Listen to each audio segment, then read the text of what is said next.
ውሻ በኋላ የመጣ እናንተ ወይኔ ጉዴ ቅል ጤነኛ ናት እቺ ውሻ ተጠንቀቋት ወለ ይኸው ዲባቡ ከየሆነ ወደ 2 ሰዓት ተኩል መንገድ በእግር ሄደን ማለት ነው። ይሄን ድልድል በፈጣሪ አምላክ እንባችሁ ፀሐይ ሆኖ ያሳያችኋል። ውሃው ያው አሁን ፀሐይ ሆኖ ቀንሶ ነው እንጂ ይሄን ድልድል እንግዲህ ይኸውላችሁ ይሄ በዚህ ውሃ እያለ በዚህ ደግሞ ይሄን የመሰለ ባህር እያለ አሁን ድልድሉ ድረስ ነክቶ ማለት ነው። ከድልድሉ ከእንትን ድረስ ነክቶ ይሄን ይውጣዋል ውሃው አልጋው ይሄ አይታይም ነበር። አሁን ፀሐይ ስለሆነ ትንሽ ቀንሶ ይሄ ወደ ኋላ የመጣበት ነው ነው ያያችሁት። ግን ይሄን የመሰለ የሚያምር አበባ ደግሞ አለ። ዝም ብሎ አለ አይደል በረሃው ላይ ይሄ ነው አባካላ የሚባል ባለቤት የሌለው ማለት ነው። ተመልከቱ እስቲ ይሄ ድልድሉን አያችሁት። ጎርባው እንግዲህ ምን ያህል ርቀቱ ቢያንስ ማለት ነው 100 ኪሎ ይሆናል ርቀቱ ወደታች 100 ኪሎ ሜትር ምናምን ይሆናል።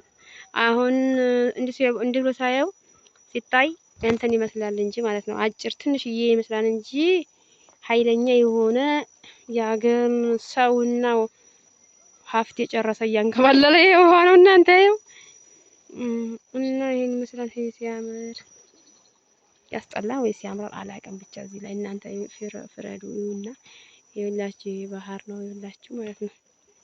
እና ቆይ ወይኔ ጉዴ አሁን በየሄድኩኝና ጓደኞቼ ተተውኝ ሄደዋል። ወደ እኔ ልቀርጽ ነው ሂዱ ዝም ብላችሁ ብያቸው ስራ የፈታሽ ብለው ደክሞናል እኛ አያችሁ። ይሄ ያው እንደ ፎቅ ደረጃ ምናምን ነገር አለው እርከን ምናምን በዚህ ከብ ብለን አሁን የአንድ ሰዓት መንገድ አንድ ሰዓት ይሆናል እንጂ እኔ የቀረና አሁን ይኸውላችሁ በተለያየ ዲዛይን የተለያየ አበባ አለ በጫካው ማለት ነው። ዝም ብሎ ያልተተከለ እንደዚህ ፈጣሪ ያለ አስፋንታ ላይ ያበቀለው ማለት ነው። ሲያምር አያችሁ።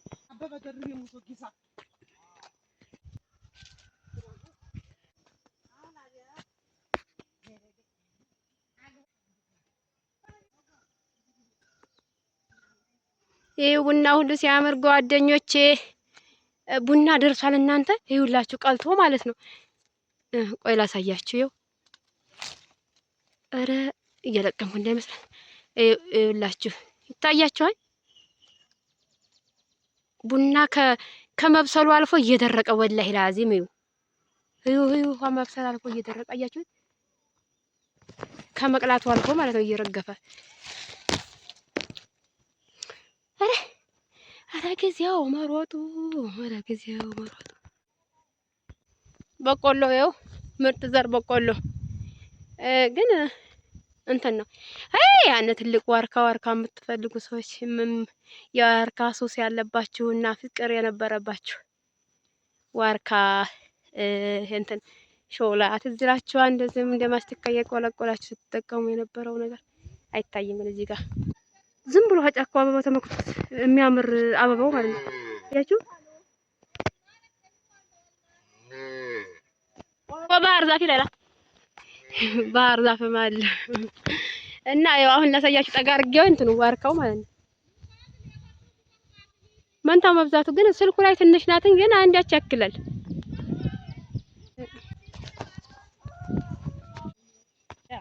የተዋበ ያማረ አበባው ይወላችሁ።